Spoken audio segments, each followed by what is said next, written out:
일본 사람 오목 덕근이라고 하는 사람이, 일본 사람 중에 오목 덕근이라고 하는 사람이 이기려면 버리라 라는 책을 썼습니다. 이름이 좀 길어요. 오목 덕근이요. 일본 사람 내자죠.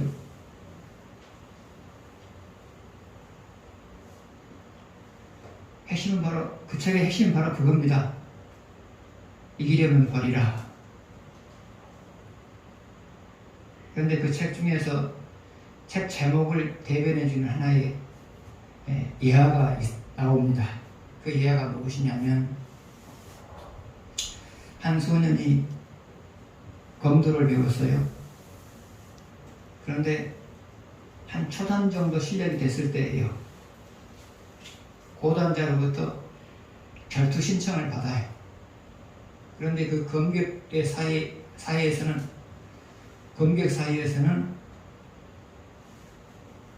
사이에서는 결투를 기피하는 것은 치욕적인 거거든요. 죽는 것보다 더 치욕적인 거거든요. 그래서 상대가 안 되는 줄 알면서도 소녀는 그 결투를 받아들일 수밖에 없었어요. 소녀는 아무리 생각해도 자기가 이것은 죽는 게임이라고 생각을 했어요. 그래서 유명한 병법과를 찾아가서 내가 죽더라도 어떻게 하면 멋있는 죽음을 죽을 수 있겠느냐 그렇게 물어봐요. 그러자 그 병법가가 가르쳐줘요. 눈을 감아라. 상대와 대결할 때 눈을 감고 있어라. 어떤 경우에서 눈을 뜨면 안 된다. 그리고 칼을 높이 쳐들고 있어라. 그리고 상대의 검이 네 몸에 닿는 순간에 그 검으로 내리쳐라. 상대를 내리쳐라. 그러면 너도 죽겠지만 그 순간에 그 사람도 죽을 거다. 그렇게 말을 해줬어요. 둘 다 죽는 방법을 가르치는 거예요. 그럼 최소한 지는 것은 아니잖아요. 우승이잖아요. 둘 다 죽었으니까. 마침 이제 결투하는 날이 되어서 현장에 도착했어요. 소녀는 병법가가 가르쳐준 대로 눈을 꾹 감고 칼을 높이 치켜들고 있었어요. 상대방도 눈을 감고 있으니까 공격을 섣불리 못하죠. 1분이 흘렀어요. 2분이 흘렀어요. 5분이 흘렀어요. 그러니까 고단자가 칼을 내려오면서 항복을 해요. 왜요? 그 소년의 모습 속에서 자기와 함께 죽으려고 한다는 것을 읽어냈거든요. 그래서 고단자가 소년에게 항복을 했어요.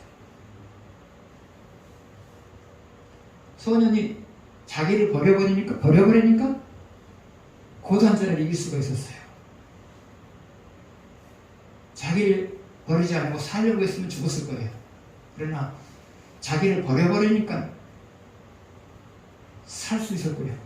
자기를 버려버리니까 이길 수가 있었다는 말이에요.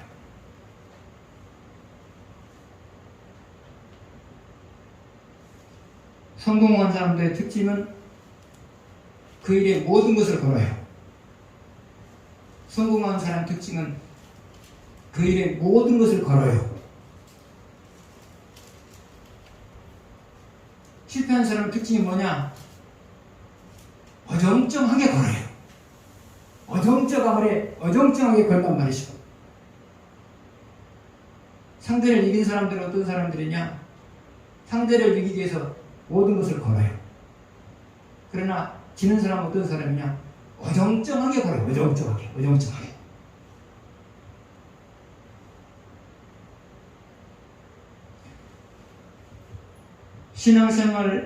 신앙생활에 있어서 승리하는 비결은 무엇일까요?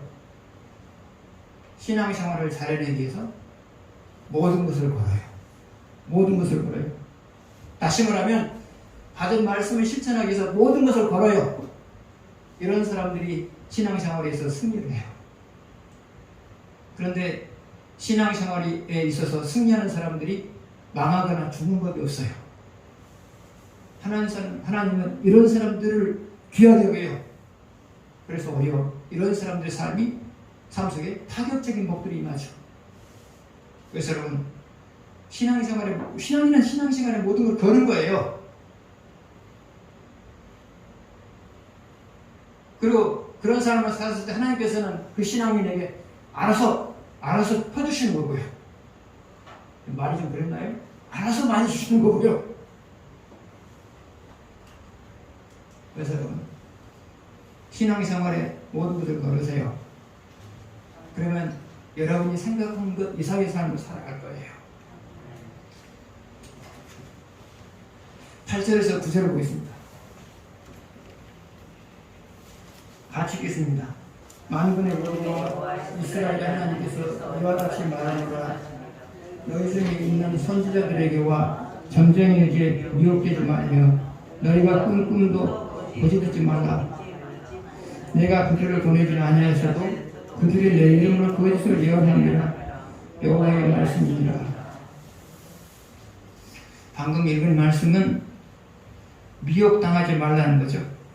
미혹당하지 말라는 거죠.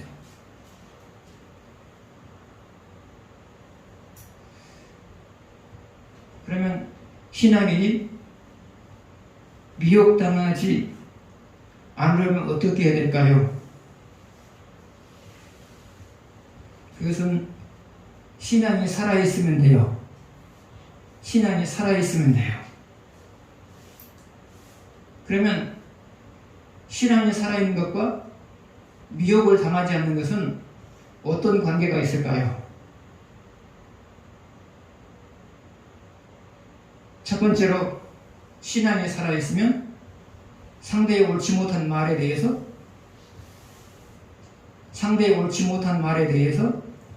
대응할 수 있는 말씀이 떠올라요.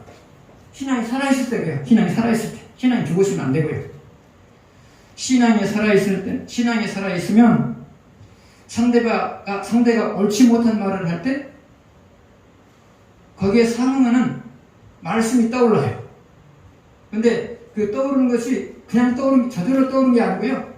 여러분 안에 계신 성령님께서 떠오르게 만들어요. 그래서 상대방에게 안 넘어가게 만들어요. 두 번째로, 신앙이 살아있으면 상대방의 말이 옳지 못하면 여러분의 머리가 혼란스러워요. 그것도 저절로 혼란스러워지느냐? 아니요. 여러분 안에 계신 성령님이 그 말 더 이상 듣지 말아라, 그 사인을 보내는 거예요. 그 말 더 이상 듣지 말아라, 그 사인을 보내는 거예요. 여러분도 이단의 이야기 듣다 보면 머리 혼란스럽죠? 그럼 그만해야 돼요. 끝까지 내가 붙어가지고 이겨야 되겠다, 그러지 마시라고요. 아무 의미 없습니다. 그 싸움은. 혼란스러우면 하나님이 저 말이 틀리니까 더 이상 반응하지 말아, 더 이상 상중하지 말아라, 그렇구나 하고 딱 끝내고 나오는 거예요. 세 번째로, 신앙이 살아있으면 내 신앙생활이 옳다는 것에 대한 확신이 있어요. 신앙이 살아있으면 내 신앙생활이 지금 옳다는 것에 대한 확신이 생겨요. 왜 그러느냐? 신앙이 살아있는 사람은 날마다 하나님을 느끼면서 살아가요. 신앙이 살아있는 사람은 날마다 하나님을 느끼면서 살아가요.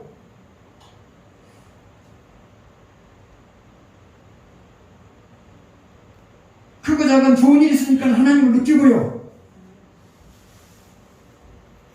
그리고 때에 따라서 하나님께서 희망을 주시는, 희망적인 말씀 주시는 것을 들으면서 또 느끼고요.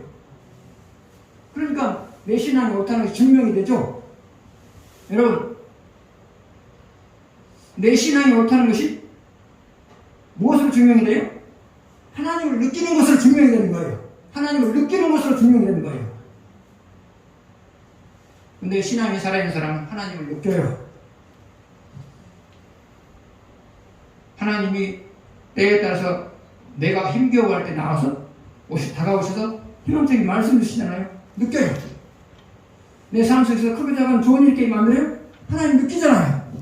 느끼는 사람은 누가 아무리 이상한 말을 해도 안 넘어가죠? 왜요? 내 신앙이 정상인데 하나님 느끼고 살아가고 있으니까 내 신앙이 정상인데, 그러나 하나님을 느끼지 못하고 살아가는 사람은 미혹당하기 싫어요. 미혹당하기 쉬워요. 왜요? 내 신앙에 대해서 확신이 없거든요. 그래서 여러분, 미혹당하지 않는 방법, 항상 신앙을 살려놓으셔야 돼요. 살려놓으셔야 돼요.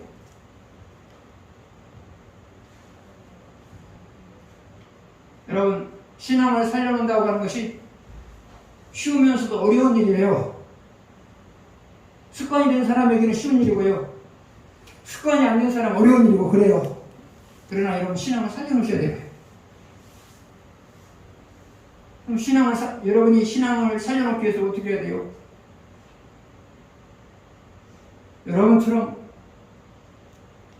예배에 자주 참석하는 거. 첫 번째로 여러분처럼 예배에 자주 참석하는 거고요. 두 번째로는 날마다 시간을 정해놓고 기도하는 거예요. 날마다 시간을 정해놓고 기도하는 거예요. 기도하는 거예요.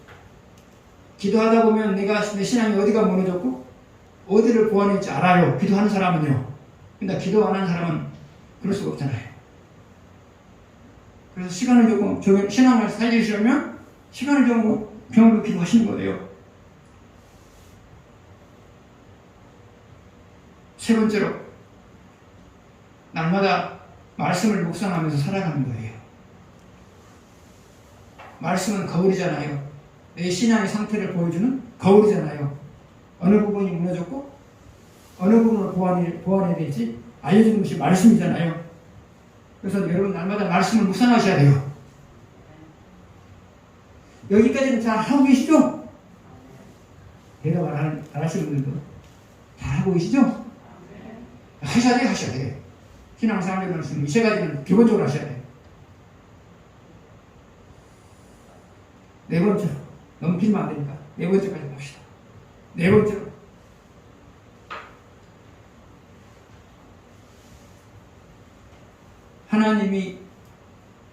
하나님이 내 마음의 상태를 통하여서, 내 삶이 되어져가는 모습을 통하여서 주시는 메시지를 들으면서 사셔야 돼요.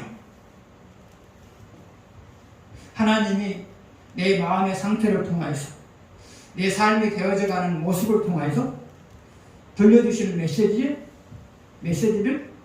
메시지에 반응하면서 살아가셔야 돼요. 하나님은 끊임없이 말씀하시는 거예요. 목사를 통해서도 말씀하시지만 여러분의 마음의 상태와 여러분의 삶이 되어져가는 모습을 통해서 끊임없이 말씀하시는 거예요. 말씀하시는 거예요. 마음이 편하고 좋은 일이 생겼다. 내가 네 신앙을 인정한다. 이 말씀을 하고 있는 것이고요. 마음이 편하지 않고 좋지 않은 일이 발생한다. 네 신앙 한번 되돌아와라. 하나님 메시지를 보내고 있는 거예요. 이 메시지에 여러분들이 반응하면서 사셔야 돼요. 하나님은 항상 여러분의 마음의 상태와 삶이 되어져가는 모습을 통해서 여러분에게 메시지를 던지거든요. 너 회개했으면 좋겠다. 네 신앙생활 참 잘하고 있다. 이 두 가지 메시지 던진단 말이죠. 그래서 여러분, 이런 부분에 대해서 민감하셔야 돼요. 이런 부분에서 민감하지 못하면 신앙이 살 수가 없어요. 못 살아요. 아무튼 여러분처럼 예배 생활을 잘 하시고, 예배 잘 들으시고요. 또 개인적으로 기도 생활을 하시고요. 또 말씀을 묵상하며 살아가시고요. 하루에 한 번씩 묵상하십시오. 말씀을. 안 되면 한 절이라도 괜찮아요. 한 절이라도 괜찮아요. 한 절이라도요. 그리고 여러분의 마음의 상태나 삶에 되어가는 모습을 통해서 하나님께서 던져드린 메시지를 잘 반응하십시오. 이 네 가지가 신앙을 살 수 있는 길입니다. 그러셔야 돼요. 누구도 외일 수가 없어요.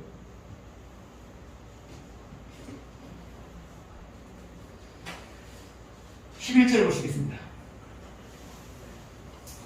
11절 같이 읽겠습니다. 여호와의 말씀이니라. 너희를 향한 나의 생각은 내가 아나니 평안이요 재앙이 아니니라. 너희에게 미래와 희망을 줄 것이니라.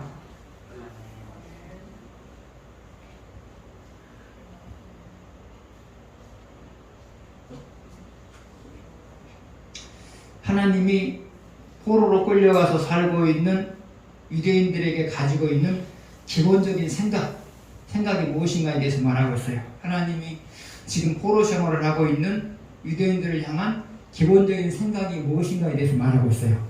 그런데 이것은 오늘 살아가고 있는 여러분을 향한 기본적인 생각이다. 그렇게 생각하시면 돼요.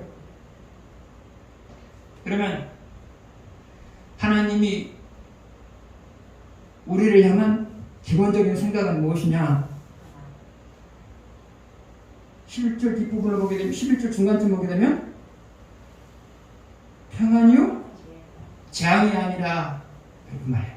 평안이요? 재앙이 아니다. 이 말은 무슨 말이에요?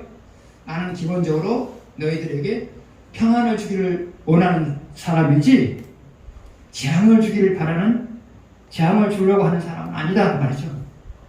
여러분을 향한 하나님에 대한 마음을 지금 말하고 있는 거거든요. 나는 너희들에게 재앙을 주는 것이 아니라 평안을 주고자 하는 사람이다. 평안을 주고자 하는 존재이다. 나는 너희들에게, 나를 섬기는 너희들에게 재앙을 주려 하는 존재가 아니고 평안을 주려 하는 존재이다. 이 말을 지금 하고 있는 거예요.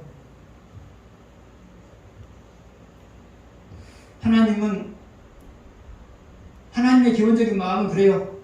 모든 그리스도인들에게 평안을 주시기를 바란단 말이죠. 이게 하나님의 기본적인 마음이에요.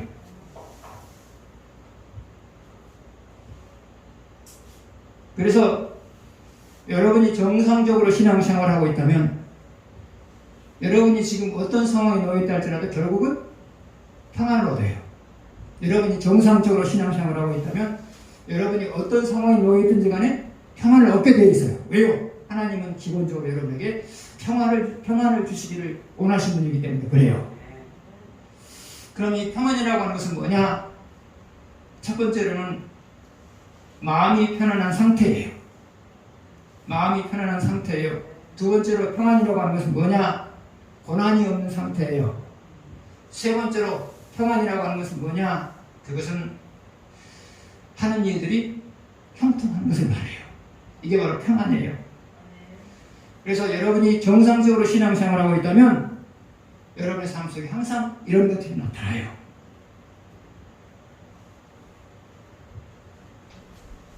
하나님은 우리에게 재앙을 주려 하신 분이 아니라 평안을 주시고자 하는 분이에요. 자, 그럼에도 불구하고 여러분에게 하나님이 재앙을 주시는 이유가 뭘까요? 하나님은 여러분에게 평안을 주시기도 하지만 재앙을 주시기도 하잖아요. 그러면 하나님께서 여러분에게 재앙을 주시는 이유가 뭘까요? 그것은 여러분에게 평안을 주시기 위해서예요. 하나님이 여러분에게 재앙을 주신 이유가 뭐라고요? 여러분에게 재앙을 통하여서 평안을 주시기 위해서요. 재앙이라고 하니까 너무 좀 무겁나요? 영어가? 부담스럽나요? 재앙이라고 하지 말고 고난이라고 합시다. 하나님께서 여러분에게 고난을 주시는 이유가 뭐냐? 그 고난을 매기 위해서 여러분에게 평안을 주시기 위해서예요. 그러면 고난과 평안은 어떤 관계가 있느냐? 사람을 고난을 당하게 되면 처음에는 힘들어요. 누구나 마찬가지죠. 힘들어하죠. 그러나 시간이 갈수록 나를 회개시키기 위해서 고난을 주셨다는 것을 알게 돼요. 그리고 그 다음부터는 회개할 것을 다 회개해요. 그리고 그 다음부터는 이제는 내가 고난을 당하지 않게 해서 하나님의 마음에 드는 삶을 살아야 되겠다 다짐을 하게 되죠. 그때부터 이제 여러분에게 평안이 많은 거예요. 그때부터 하나님께서 여러분에게 평안을 주시는 거예요. 회개하기 전의 모습은 회개하고 나면 하나님은 회개하기 전의 모습을 기억하지 않아요. 회개하고 나면 신앙생활 잘하는 사람으로 간주해요. 그래서 여러분에게 평안을 주시는 거예요. 그래서 이사야서 38장 17절로 기억을 해요. 38장 17절 아니면 38장 7절일 거예요. 38장 17절 아니면 38장 7절일 거예요. 거기 보면 이런 말이 나와요. 도옵소서 내게 큰 고통을 더하신 것은 평안을 주게 하시니라. 히스기야 왕이 고백한 말이에요. 없어서 내게 큰 고통을 더하신 것은 내게 평안을 주게 하시니라. 히스기야가 죽다 살아났거든요. 죽다 살아났고 죽을병 걸렸거든요. 그런데 하나님께서 10년간인가 15년간 10년인가 15년인가 생명 연장시켜줬잖아요. 그것을 15년입니까? 그 과정을 생각하면서 이제 고백을 해요. 주께서 내게 큰 고통을 더하신 것은 내게 평안을 주려 하십니다. 이게 정확한 말이에요, 여러분. 하나님이 여러분에게 큰 고통을 더하신 것은 결론적으로 무엇을 주시기 합니다? 평안을 주려 하십니다.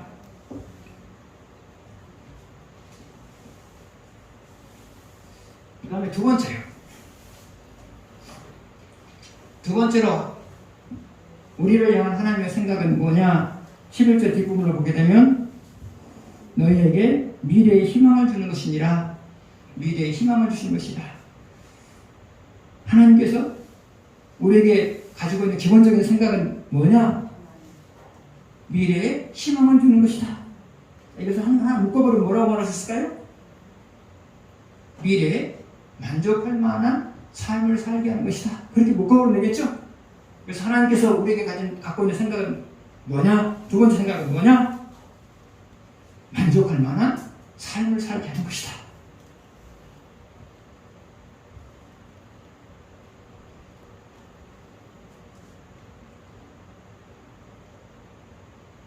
당시에 포로들은 절망적인 삶을 살고 있었죠.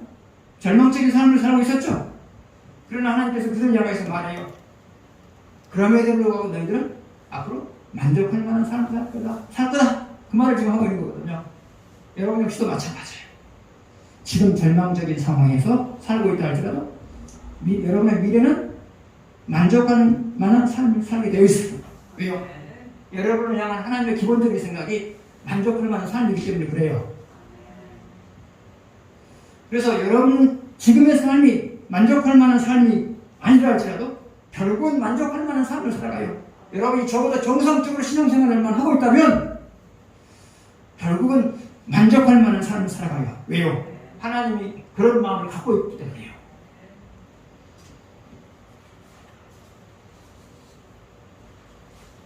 (12절) 보시겠습니다.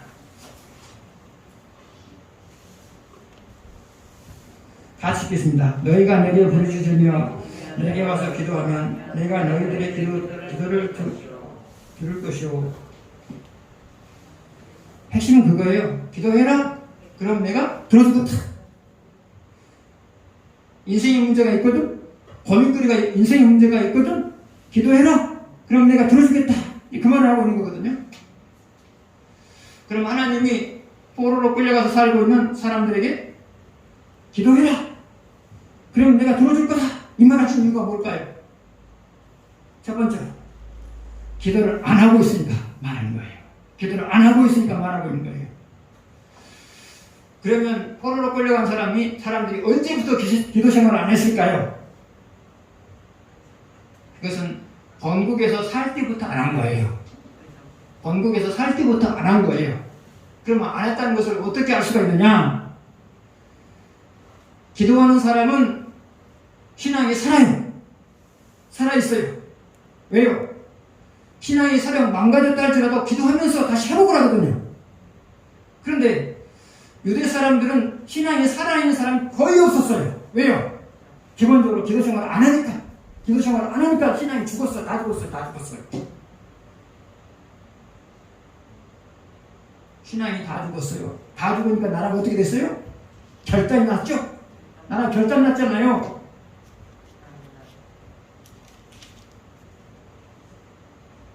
본국에서 있을 때부터 기도 생활을 안 했어요.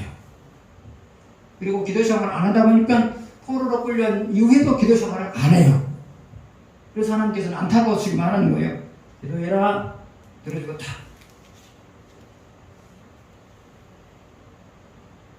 그러면 기도하지 않는 이유가 무엇이었을까요? 첫 번째로 기도해도 들어주지 않을 것이다. 그런 생각을 갖고 있었기 때문이에요. 왜 그러느냐? 기도 응답을 받은 경험이 없어요. 기도 응답을 받은 경험이 없어요. 경험이 없다 보니까 기도해도 뭐 되겠나? 안 하는 거지.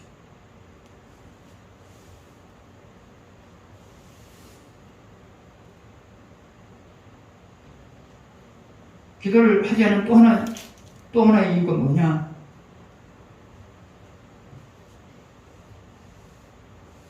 하나님께 지은 죄가 많아서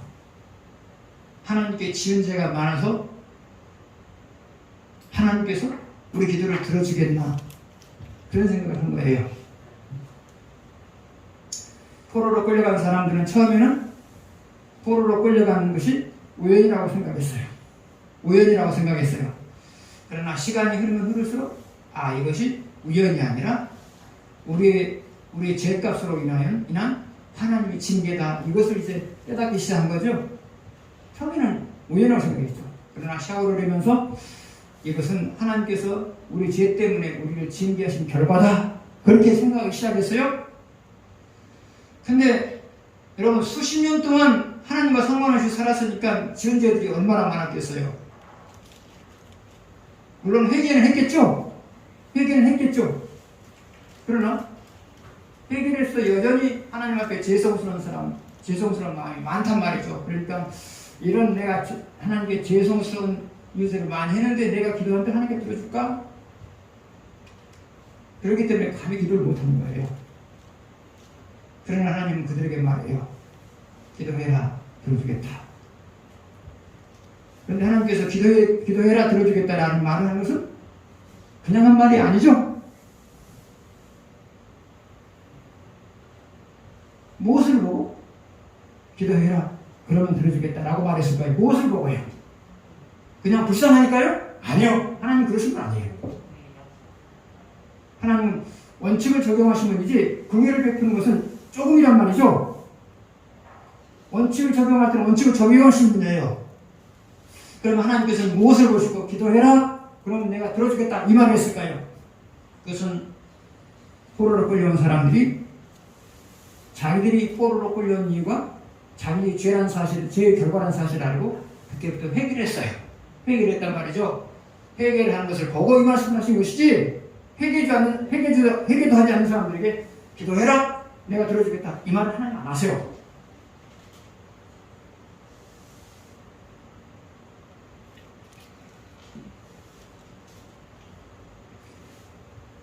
하나님은 그래요. 징계가 계속되고 있는 상황에서도 그 사람이 회개할 것을 다 회개했으면 어떤 문제를 가지고 기도를 해도 하나님께서는 그 사람의 기도를 들어줘요. 지금 포로로 끌려간 사람들이 착각을 하고 있죠. 어쩌면 겸손한 사람들인지도 모르죠. 착각을 하고 있어요. 하나님은 우리 인간이 징계를 받고 있는 중이라 할지라도 회개할 것을 다 회개했다면 어떤 기도를 해도 다 들어주시는 분이에요. 하나님은요. 여러분도 그렇게 하세요. 사람이 살다 보면 징계받을 때 있거든요. 징계 중에 있다 할지라도, 징계가 아직 안 끝났다 할지라도, 징계로 인한 고난이 아직 사라지지 않았다 할지라도 회개할 것을 다 회개했다면 그때는 여러분이 바라는 것을 위해서 기도하십시오. 그러면 하나님께서는 그 기도를 들으세요. 여기에는 기도해라, 내가 들어주겠다 이 말 속에는 바로 그게 들어있어요. 과거의 죄 때문에 미안해하지 말고, 너희들이 회개할 때 나는 다 용서했으니까 미안해하지 말고 기도해라, 그러면 내가 다 들어주겠다 이 말이거든요. 이게요.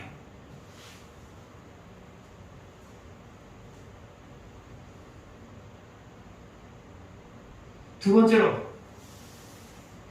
포로로 끌려간 사람들 기도하지 않았던 이유가 뭐냐? 그것은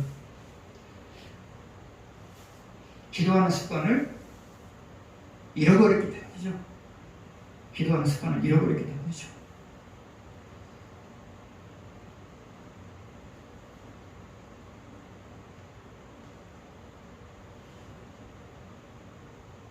여러분 중에서는 그러신 분 없으시죠? 기도를 한 번 쉬면은 부담스러워요. 두 번 쉬도 부담스러워요. 그러나 계속 쉬다 보면 부담스럽잖아요. 그러다 보면 이제 기도 생활이 끝나는 거예요. 끝나요. 어떠세요? 끝나버린 거예요. 덩달아서 신앙도 죽어버리고요.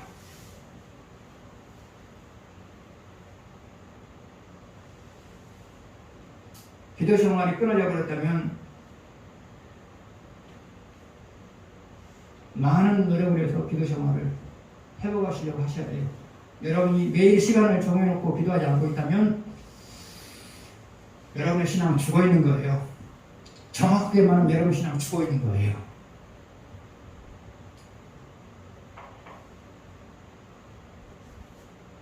집에서 하시든지 교회 나와서 하든지 시간을 정해놓고 기도하세요. 기도를 안 하고 있다면 죽었어요. 신앙도 죽었고 신앙이 죽었어요.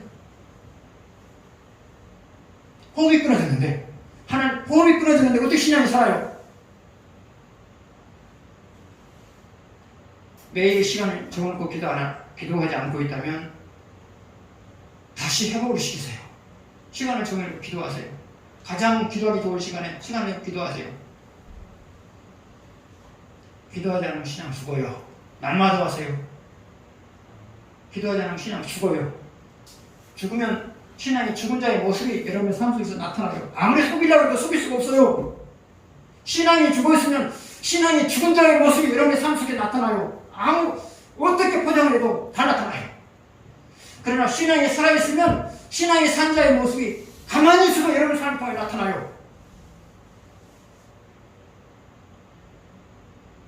기도 생활을 잃어버렸다면, 규칙적으로 매일 기도하는 생활을 잃어버렸다면 다시 시작하세요. 시작하지 않으면 안 돼요. 시작하지 않으면 안 돼요. 마지막으로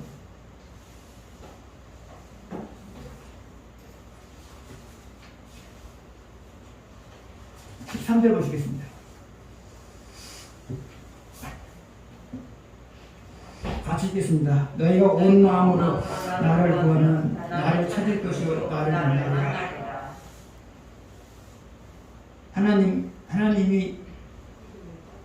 하나님이 기도 응답을 해주실 조건에 대해서 말하고 있어요. 하나님이 기도 응답을 해주실 조건에 대해서 말하고 있어요.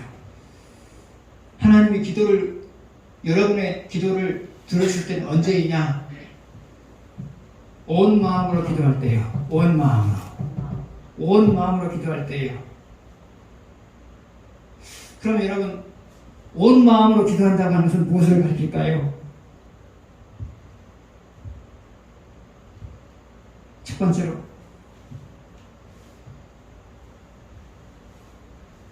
시간을 정해놓고 기도하되 어떤 경우에도 깨지 않는 거예요. 시간을 정해놓고 기도하되 어떤 경우에도 깨지 않는 거예요. 이게 온 마음으로 기도하는 거예요.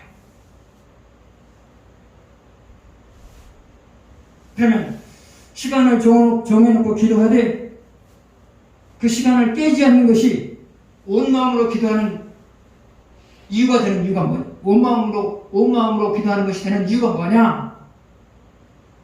그 시간을 깨지 않으려면 그 시간대에 해야 될 다른 일들을 다 좁혀놓아야 돼요. 여러분이 살다 보면 기도 시간을 정해놨는데 그 기도 시간에 해야 될 일이 또 생기잖아요. 그랬을 때 그것을 다 포기해야만 그 시간을 지킬 수 있는 거예요. 그렇기 때문에 온 마음을 다해서 기도하는 것이 되는 거예요. 시간 되는 대로 기도하는 거, 그것도 필요해요. 그러나 그보다 중요한 것은 뭐냐? 시간을 정해놓고 그 시간을 깨지 않고 기도하는 것. 이게 소중해요. 하나님 이것을 보세요. 모든 기도가 똑같은 기도 안 해요. 그 기도를 하기 위해서 어떤 희생을 했느냐? 그것이 바로 기도의 질을 결정하는 것이고요. 기도 응답의 속도를 결정하는 거예요.